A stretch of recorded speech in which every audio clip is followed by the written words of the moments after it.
L'usine à gaz est dans l'attente du crédit de construction sur lequel doit se prononcer le conseil communal nyonnais. À terme, un second bâtiment jouxtant l'actuelle salle de concert devrait sortir de terre, un théâtre de 235 places assises dédié aux arts de la scène. Ce projet va réaliser un nouvel espace, un bâtiment dans lequel il y aura non seulement une salle de spectacle, d'équipements tout à fait professionnels et adaptés aux besoins des arts vivants aujourd'hui et de la musique, mais également une salle de répétition, du logement d'artistes et des bureaux. Une seconde salle de spectacle ardemment attendue par les acteurs culturels du district qui se sont regroupés au sein d'un comité de soutien dont la présentation officielle a eu lieu ce mardi. Ça nous semblait important de regrouper des gens qui représentent aussi la population ou les idées, les grandes pensées d'une région sur le rôle et la nécessité d'une nouvelle salle à Nyon. Un appel qui semble avoir été entendu par le milieu culturel nyonnais. Le front est large et interdisciplinaire. Tant les grands festivals que les artistes et créateurs indépendants sont à l'unisson derrière ce projet. J'ai un intérêt particulier pour tout ce qui est scène contemporaine. Et il faut dire que aujourd'hui, l'usine à gaz ne répond plus vraiment aux attentes et à la quantité de spectacles qui pourraient être disponibles pour la population nyonnaise. Qu'est-ce que ça apporterait pour un lieu tel que la Parenthèse d'avoir une deuxième salle à l'usine à gaz ?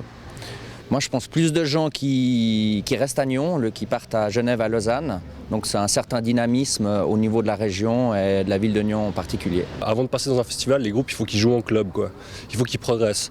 Et notamment les groupes suisses.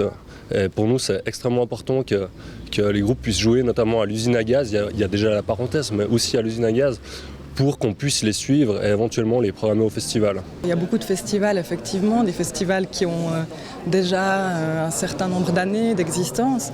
L'usine aussi, depuis 20 ans. Mais c'est vrai qu'on sent qu'elle est toute petite, toute coincée, qu'il y a vraiment un potentiel aussi d'évolution. Il y a des choses incroyables qui se passent au niveau culturel.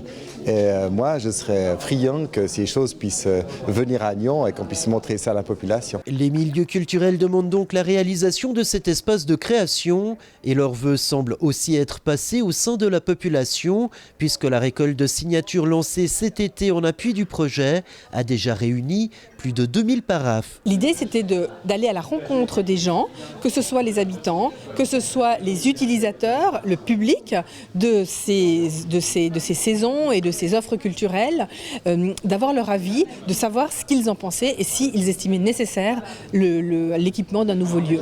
La construction de cette deuxième salle devrait débuter en janvier prochain. Mais si le préavis si rapportant ne passe pas devant le conseil communal d'ici à décembre, les travaux pourraient bien être reportés. La municipalité pourrait même remettre ce bébé devisé à 16 millions de francs à la prochaine législature. Un drame par exemple pour le Festival des Arts Vivants qui a déjà programmé sa prochaine saison. Une édition 2016 dont le cœur est justement situé dans la cour de l'usine à gaz.